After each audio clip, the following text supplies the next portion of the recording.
You might be familiar with wood pellets if somebody in your family does a lot of barbecuing or using a smoker. But did you also know that wood pellets can play a key role in energy security in countries like Canada and others across the globe? In this episode, I'm joined by Gord Murray, the Executive Director of the Wood Pellet Association of Canada. We're going to talk all about the role that wood pellets can play in energy security, the bioeconomy, and a whole lot more. As always, I'm your host, Aspen, and this is Forestry Talks.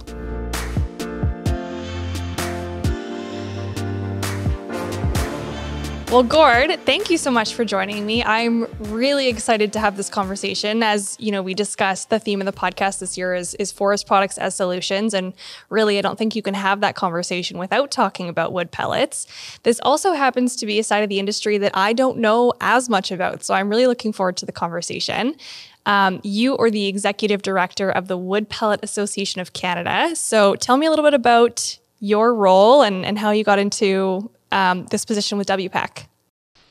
Well, I manage our trade association, and so we represent obviously the wood pellet manufacturers across Canada, including those in Alberta, and then the allied industry as well. So trading companies, ports and terminals, stevedoring companies, equipment manufacturers, and all those who are allied to the industry, and basically everybody who wants to see our industry become a great success.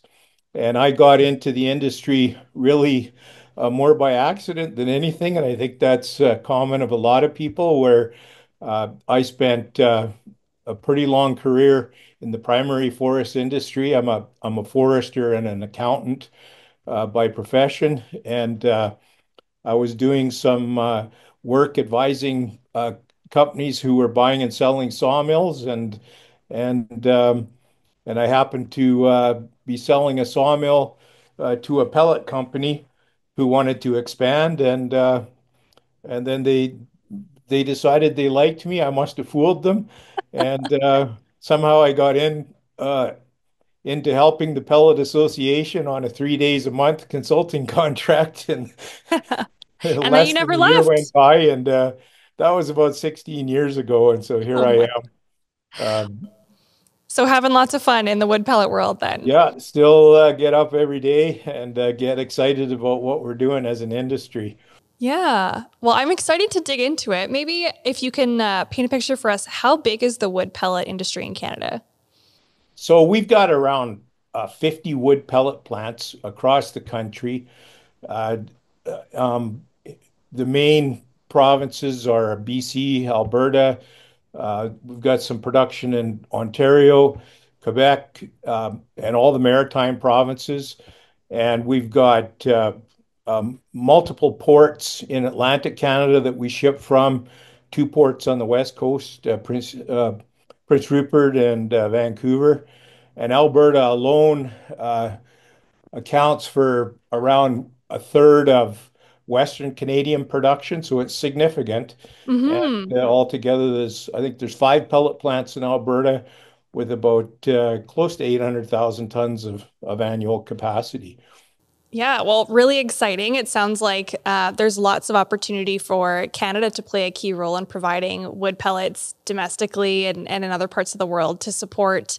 Well, maybe before I get into it, why don't you share with us what are the opportunities for wood pellets and how are they being used?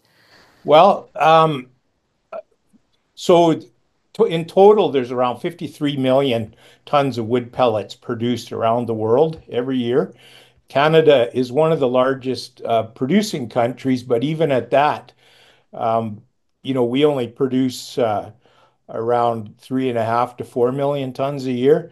And so we're less than 10% of global production. So many countries, and a lot of countries that would surprise you, like Vietnam and Malaysia and Indonesia are all big suppliers. European countries like Austria and Germany, Spain, Portugal, and so on, countries you wouldn't think of have huge wood pellet industries. Nevertheless, Canada is a pretty big player. And if you look at what are wood pellets used for, um, globally, it's pretty close to 50-50 between using to create electricity, to replace fossil fuels and thermal power generation, and then about the other half is used in modern bioheat systems. And we don't see many of those kinds of systems in Canada. They're more common in Europe and Asia, where you have fully automated systems where you only fill up the storage once or twice a year, very low maintenance. And it's Hmm. just like having a natural gas furnace or an oil furnace. You turn it up, turn it down on the wall or with your smartphone. We're still a bit primitive here in Canada about how we do it, but there's a great big world out there. And then increasingly, now we're seeing new potential use or even actual uses. So we're seeing wood pellets used in steel manufacturing, cement manufacturing. Even wood pellets are being uh, more highly carbonized through processes called, steam treatment and torrefaction, and so can be used to create biochar and soil amendments, and Hmm. for building material or uh, for materials for biorefining, textiles, sugars, etc. So Wow. really a lot of potential.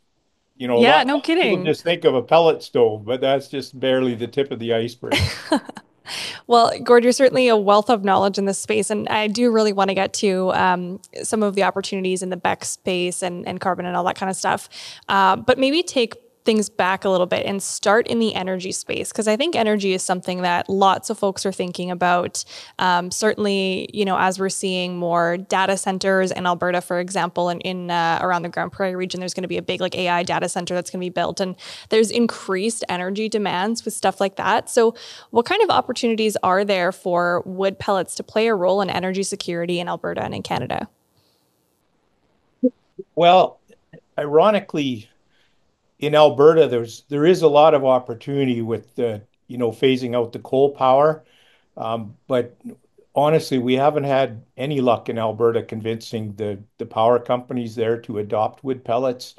Um, if you look at what we're doing around the world, you know, the UK, the Netherlands, Denmark, Belgium, Japan, South Korea, all the markets that we ship to, all of almost all of what we produce in Canada goes to replacing coal for thermal power generation. So a typical coal power plant, you know, the coal gets turned into powder, it's mixed with air, it gets burned, creates heat, heats hot water in a boiler that the steam turns a turbine, and as the turbine rotates, creates electricity through, electromagnets, right? Hmm.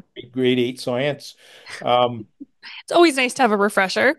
right, but uh, actually, we've converted two power plants in um, Ontario. One is unfortunately shut down because of equipment malfunction, but the other one is still operating in Atikokan, in Ontario, with Ontario Power Generation.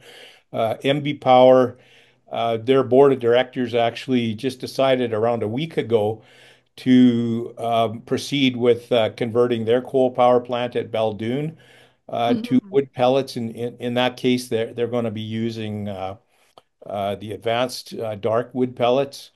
And And what's just to jump in there, Gord? What's the value proposition? Why might people want to choose pellets as an alternative?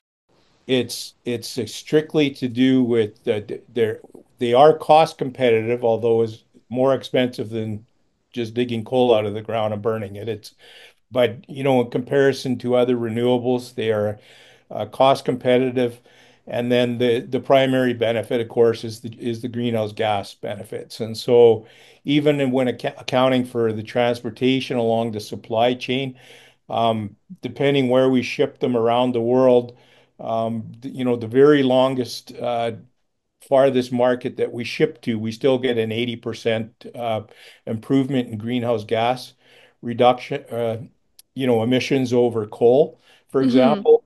And Japan is one of our closer markets. We get more than 90% Yeah. GHG benefit. And actually, we're serving close to 250 power plants in Japan right now. And last year, I think we had 5.7% of the electricity in Japan from biomass, Wow. primarily from wood pellets. Yeah, that's incredible. I mean, we talk about in an Alberta context specifically that the Alberta's forest sector produces enough green energy to power four cities the size of Grand Prairie, if I'm not mistaken. So, like, it is really exciting to see what those opportunities look like. And of course, for me, as somebody very connected to the sector, I think it's incredible. It's an incredible demonstration of just the opportunities for utilization, how we're ensuring that we're using every part of a sustainable harvest when it comes to the mill. So maybe on that, Gord, if you could talk about how wood pellets are made and maybe some of the misconceptions that are out there when it comes to wood pellets. Well, let's start with the misconception that by making wood pellets, we cut down forests to make wood pellets, and the more wood pellets you make, the more forest we cut down. That is the biggest myth and the biggest misconception there is. So wood pellets have absolutely no impact on uh, the level of harvesting. So we exist ex entirely on residues. And so about 80% of our feedstock comes as sawdust or shavings or bark out of a sawmill that Mm-hmm. would, there are some other uses. If you're close to a pulp mill, of course, they use some of that in their power boilers, but a lot of that material, if it's not for our industry, it would get wasted. And then Mm-hmm. we also use forest residues. So every forest has got some low quality logs and there's tops and branches that get left behind that you can't make lumber out of. And we use that as well. So 100% is just used essentially as the cast off from the primary forest industry. And yet we are really an ally to the primary forest industry because we pay them for this. And in Mm-hmm. Alberta alone, uh, we're contributing 50 to 60 million dollars a year to the primary forest companies by buying their sawdust and shavings and soda, from Mm-hmm. Yeah, yeah, a perfect example of how those residuals can be put to good use and nothing's going to waste. I think it's just brilliant. I want to continue to unpack with you, Gord, and just explore because that there is a misconception that we're harvesting forests and turning those trees completely into wood pellets. And so my understanding is that it wouldn't even make economic sense to do so because you're getting better value out of dimensional lumber than just to turn those entire trees into pellets. Does that sound reasonable to you? I mean, of course, it would be insane to do that, Yeah. right? I mean, when you harvest a forest, the principle is that you do it sustainably. You don't take out any more trees than the biological capacity of the forest to reproduce. Hmm. And then those trees that you are using, um, we along with the rest of the forest industry are committed that they have to go to their highest and best use. So, Yeah. the veneer logs go to the veneer mill, and the OSB logs go to the OSB plant, and so on. And the right facility now, who would take a good two by four and grind it up and burn it to create Right. heat? It's Exactly. it's crazy. So we absolutely use everybody else's waste. We're the last in line, and we pick up the lowest of the low, and that's what our industry subsists on. Yeah. Yeah, but a great example of utilization. I mean, we talk about sector integration all the time, how highly integrated every part of the forest sector really is. What opportunities might there be for the forest or for forest management to better support the wood pellet industry? Well, I mean, if we're talking broadly, not even necessarily just the pellet industry, but even the forest industry as a whole, I think there's a narrative out there that says as your forest industry grows, then it puts more pressure on your forests. But the actuality, what we've seen is forest products demand. Um, it creates the incentive to invest in forest management because Hmm. the companies that are managing uh, sawmills or running sawmills or pulp mills or whatever, they're Hmm. in business for the long term. They want a continual long-term supply. And so we see uh, government working with industry. Obviously in Alberta, there's a huge amount of public land and there's forest tenures on there. And so Mm-hmm. government and private companies are working hand in hand to make sure that the forests are well managed, to make sure that there's a continuous supply of raw material forever and ever to keep our industry moving ahead. And then, as far as we're concerned, I mean, we're completely aligned with the primary forest industry that holds the tenures. We're not the ones doing the harvesting.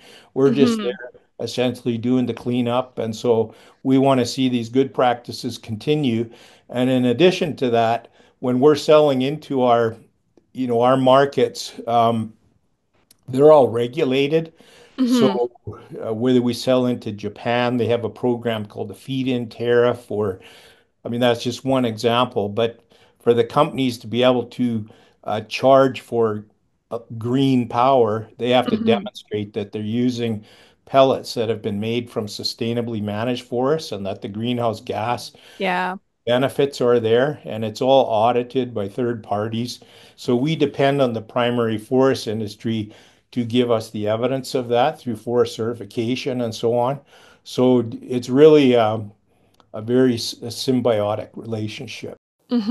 Yeah, no, really appreciate those comments, Gord. I think, it's such a good point because where there are those parts of the world where we do see deforestation as a problem, it's because they've prioritized another industry that needs that space. So, like, for an example, forests are being cleared for farmland.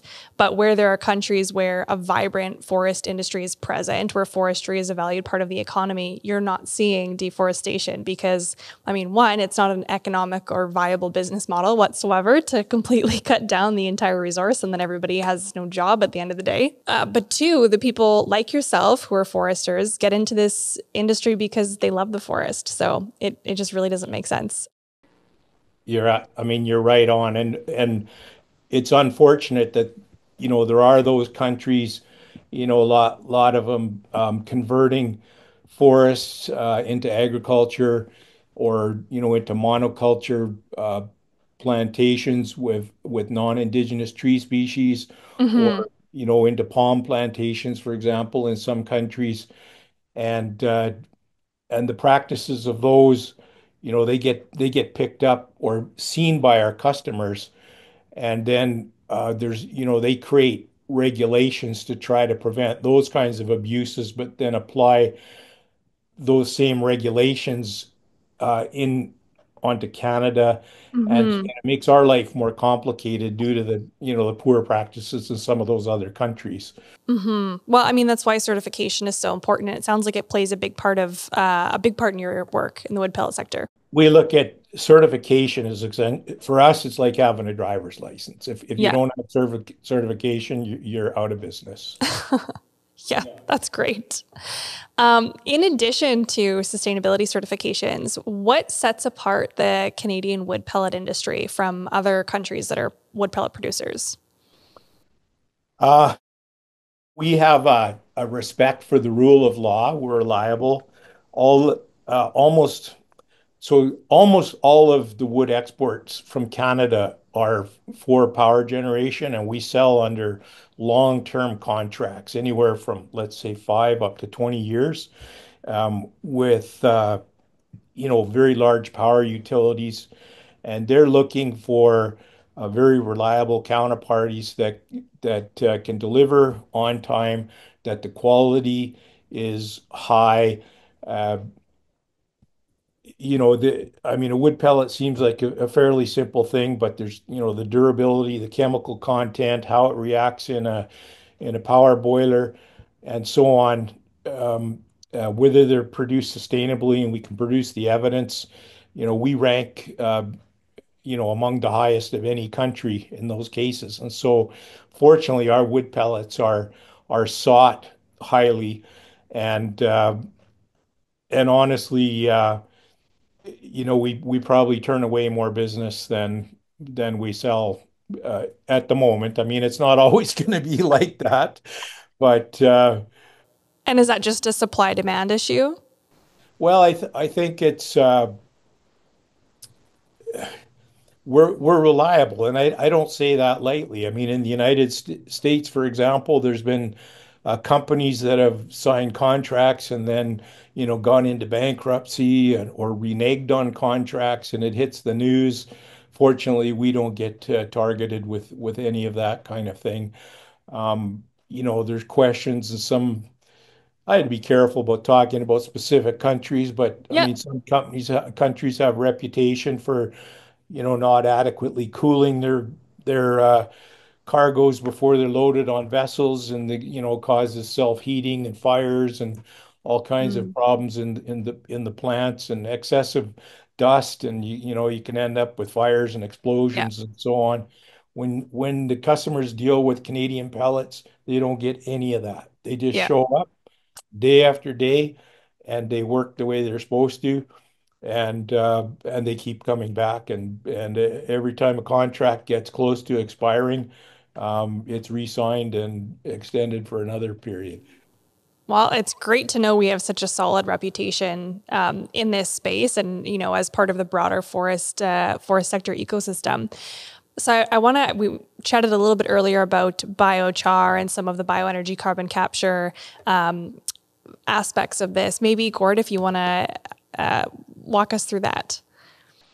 Well, let's start with biochar, for example. So this is something that's been talked about for a number of years, and it's taken actually a long time to commercialize. I think we're closer than ever. I know we've said that a lot. There's a couple of essentially it's um, let's use a term called black pellets for as a catch-all. And there's a couple different ways of making them. There's one process that uses steam, and then there's another process that uses um, the heating of the biomass in a low oxygen environment, and then creating a torrefaction or carbonization process. And either way you do that, it concentrates the energy content. It drives off, some of the volatile compounds that are in the wood, and it makes the pellets waterproof, lower, uh, uh, less expensive to transport because you got more energy in a smaller space, and then you have a higher heat value, so you can use those pellets where you need a super high amount of heat, like as a reductant in the steel manufacturing process, for example. So this is all emerging now, and I think there's lots of potential there. In New Brunswick Power, for example, is all in on that technology in the conversion of their power plant in Beldoon in New Brunswick, and um, and then this carbonization. It really. I mean, I'm not a chemist, but it comes down to how much time you leave it under heat. You take more and more of the volatiles off. You increase the amount of carbon until you can approach pure carbon, which can be used for other types of products. And one of the popular uses in it is in agriculture as a soil amendment, and you can Hmm. store it in the ground, absorbs water, and so on. So that's that's kind of the 101 on you know black pellets, I guess, if you like. Yeah. But the other, the huge opportunity is in bioenergy carbon capture and Yeah. storage. And so essentially, the way I look at it is you take a power plant, and it's got a stack that goes up into the atmosphere, and it releases the carbon as CO2, and then of course it's recaptured during photosynthesis. And so the process itself, as the plants regrow and then you combust Yeah. it, regrow and combust, it's more or less carbon neutral, although there are some fossil fuels used in the process. And Hmm. so on average, you're about 80% better than using a fossil fuel. Okay. But but what if we took that stack and we put a big U-turn in it, put it under the ground, and then you treat it with I mean, I'm exaggerating a bit, but you put a catalyst in it and you solidify that carbon dioxide, and then you transport it deep underground. It sounds like science fiction, but it's not. It's happening in real time now.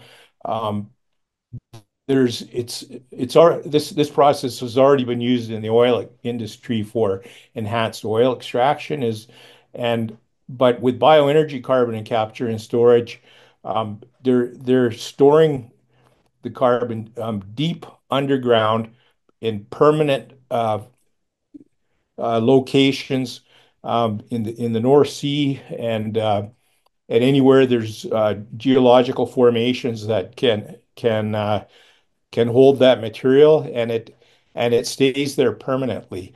And as there seems to be no limit to the amount of this that can be stored. Hmm. And so the essence of it is you can actually effectively suck CO2 out of the atmosphere, and this can be an absolute game changer. And instead of emitting carbon, we'll actually be permanently storing the carbon dioxide underground. And Hmm. right now, there's four of these very large scale projects that are set to come online anywhere between 2026 and 2031 in Europe right now. There's Stockholm NG is one. There's Drax is another. Um, uh, Are these pellet related projects, Gord? these are all bioenergy carbon capture and storage projects. Okay. Wow. So huge commercial scale, and ultimately, I think at some point we'll see every power plant around the world with this technology. I mean, yeah, that's that's fascinating stuff. Just maybe a newbie question for somebody who doesn't know a lot of this stuff. Like, what happens? The carbon just gets put underground, and then It just becomes a solid. okay, So again, I'm not a chemist, all right. no worries. Neither am I, Gord. You're in good company. So-called amine, it gets mixed in and they liquefy it and then and then shoot it way underground. Uh, and then it eventually turns into a solid and then just stays there permanently. So Wow. it's not like the CO2 is going to eventually bubble up because it's not a gas, it's a solid, and it Right. just stays down there solid forever. Interesting. Yeah, no, that's fascinating. So, um, this is all kind of part of the larger bioeconomy, I suppose you would say. Well, that's a really important part of the bioeconomy, Yeah. but there's other aspects to the bioeconomy too. I mean, energy, I think globally is seen as it for biomass should be the last use, and you should try to find any other use in terms of biomaterials, Hmm. before you use uh, biomass as an energy form. And Hmm. so then, when we talk about the bioeconomy, we can be using biomass even from pulp and paper, but Yeah. also wood pellets, and then putting it into biorefineries. And then, you're using processes similar to converting oil into different products. You're converting uh, wood into these different products. And of course, the chemical makeup's different. And so the processes are, everybody understands the theory of it, or no, I shouldn't say Hmm. everybody, but certainly the scientists and engineers, they understand the theory of how to do it. And what the Yeah. challenge is how to do it cost effectively at scale.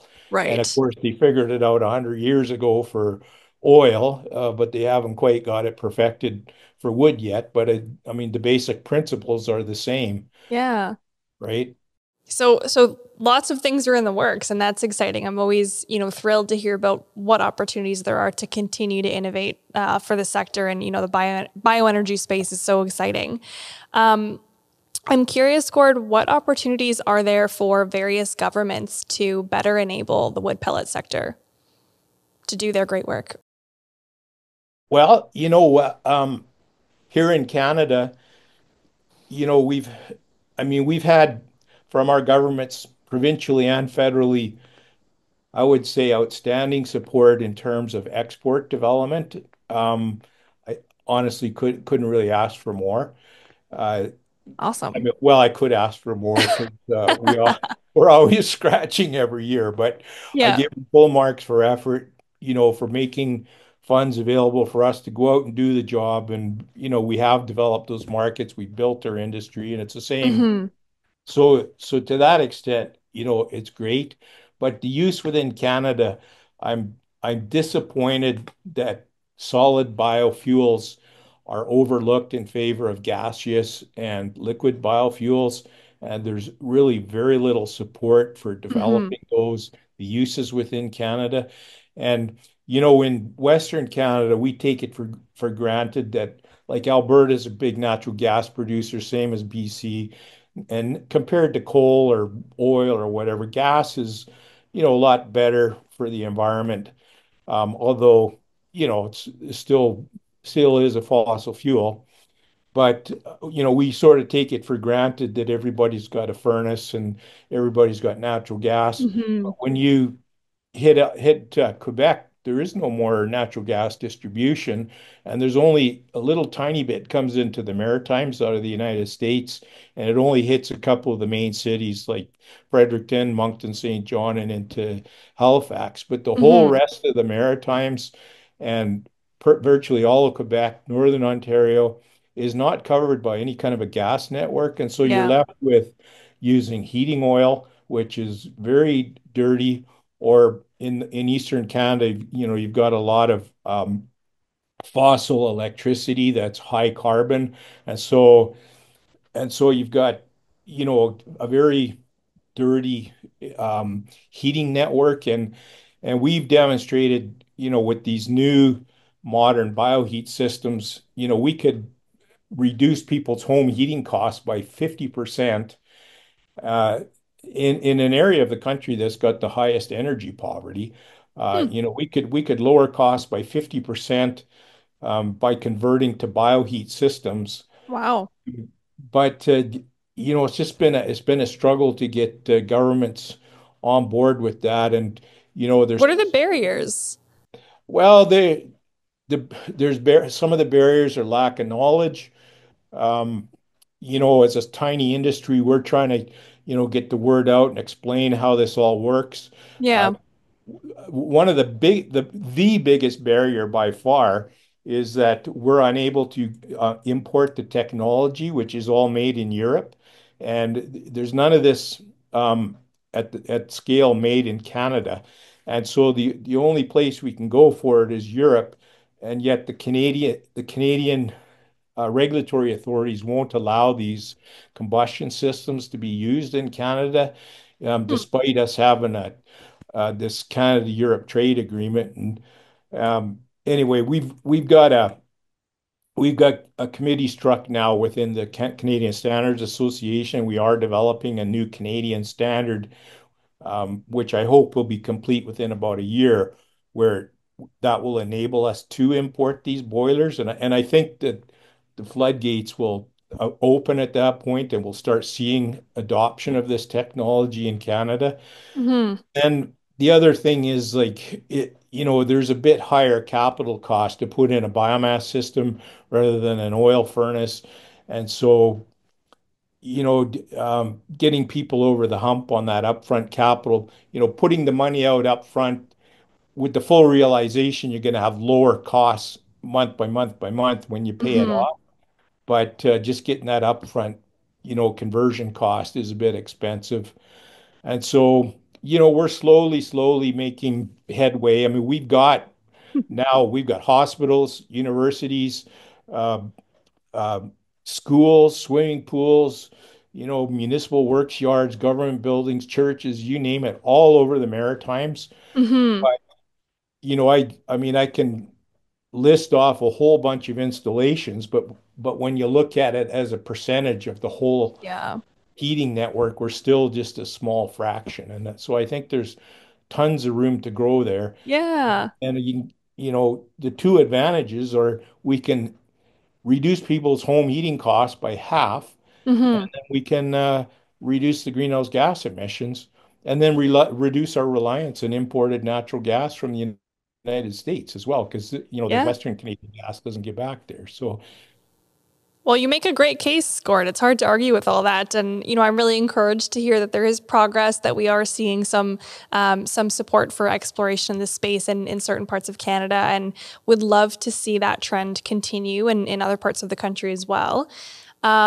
Maybe just before we wrap, Gord, if there's if there was one thing that folks listening to this episode could take away about the wood pellet industry in Canada, what would you want that to be? we're we're sustainable. Our efforts contribute to healthy forests. We're allied with the primary forest industry, and we're part of the climate solution. I think that's, and we're using other people's waste to create jobs. Yeah, well said. Can't argue with that, Gord. Awesome. Well, thank you so much, Gord. This has been fantastic. Really appreciate your time. Yeah, well, it's been a pleasure, and I really enjoyed our conversation. Awesome. If you enjoyed this episode of Forestry Talks with Gord and you're interested to learn more about sustainable certifications, make sure you catch a previous episode that we filmed with Kathy Abuso, the president and CEO of the Sustainable Forestry Initiative. You can find that episode and more of the Forestry Talks channel on YouTube, Spotify, or Apple Podcasts. And feel free to leave us a note if there's a guest or a conversation that you have in mind. And don't forget, if you're curious to learn even more about forestry after all of that, you can check out our website, albertaforestproducts.ca, or follow us on social media at Alberta Forests. As always, I'm your host, Aspen, and I'll see you next time.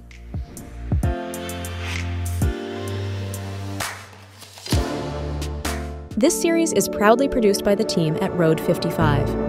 Road 55 creates content that connects. For more information, visit our website at road55.ca.